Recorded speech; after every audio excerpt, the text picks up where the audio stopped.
People are disturbed not by things, but by the view in which they take it. It's up to you whether you get offended by something. It's up to you whether you take feedback personally, or whether you take feedback in the way that it was intended, or whether you take good things from feedback, even if it's quite nasty. If you can turn around and take a positive view and a objective view of everything as it comes in, and learn from it and change things and tweak things and make your business better. Really wish you had a pink one. It really annoys me that you don't have a pink one. Rather than going, oh, terrible, why don't I think of the pink one? Well, I don't like pink. Why are they interested in pink? I don't understand it. Rather than doing that, which is disturbing, your business and the way you think, you go, okay, let's think about this objectively. What would it cost us to do a pink version? How many people could we get? Can we do some research to find out whether that's the right thing to do? Let's put together a plan. I'm going to set a little bit of time aside, not with the idea that this is going to be a huge success, but just to evaluate independently, with no real emotion, whether this is the right thing for us to do. At the end of it, you'll have a report and you'll go, okay, that's great. Let's not do it, because now I have some really good ideas of why we shouldn't do it. Or, but these are great, these numbers are fantastic, we're going to increase everything by, everybody we spoke to said they'd love a pink one. Why have you never thought of this before? Rather than getting ate up by the why we haven't thought of it before, actually deliver the thing.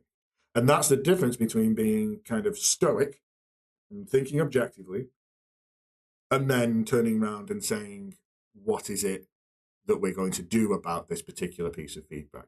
But also, we go back a few slides, we can see that actually disregarding things that lie beyond our control, that's also a really important part of that. So we can't make a pink one. This person is right for them, but it's not right for everybody. So do that research, understand where everybody's going. Wealth consists in not having great possessions, but in having few wants. That's about setting, for me in business, that's about setting your goals accordingly. If you set a goal that is £1 million and you only make 250,000 and you were only ever going to make 250,000, and if you were going to do the research, you would have realized that that goal is not right for you. Those great possessions of prestige and success, and what do you need £1 million for? What would you have used it if you've even got it? But actually turning around and saying, we want one thing out of this, and that is we want 100,000 subscribers, or we want 25 quid, or we want to be happy. We want to be able to stop at 3 o'clock and look after our son or daughter or friend, or I want to go for a coffee at lunch, or I want to go swim in the morning, all of these things, okay? Define, I'm not saying what success is for you, I'm saying define success for you. And therefore you will know what you want. And if you only have a few of them, you don't need all of the other great kind of possessions of business, unless that's what you want. And if you want that, that's great and that's fine, but have a good reason for having it. I will ask a simple question. I will ask what the customer is thinking, because I don't know.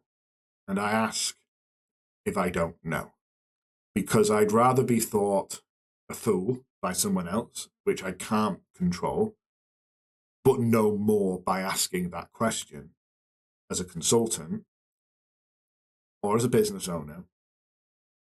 That's a much better outcome for me, to have learned something, to have been taught something by someone who knows more than me, to accept that I'm not the only person in the room with good ideas. That means that I get to be vulnerable and stupid, foolish, whatever you want to say. What I found in the past, and this is a really specific example, is by me being a consultant, someone who's meant to come in and know all things, for me to come into a room and say, I've looked at this, I've really tried to understand it, I don't get it. Can you please help me understand it? And I think customers don't understand this, and therefore if we can find a better way of understanding this and communicating it to other people, we can improve the business. Because if I'm a consultant and I don't understand what you're talking about because it's too technical or it's too difficult or it's not easily explained, then I'm not 100% sure other people are going to either way.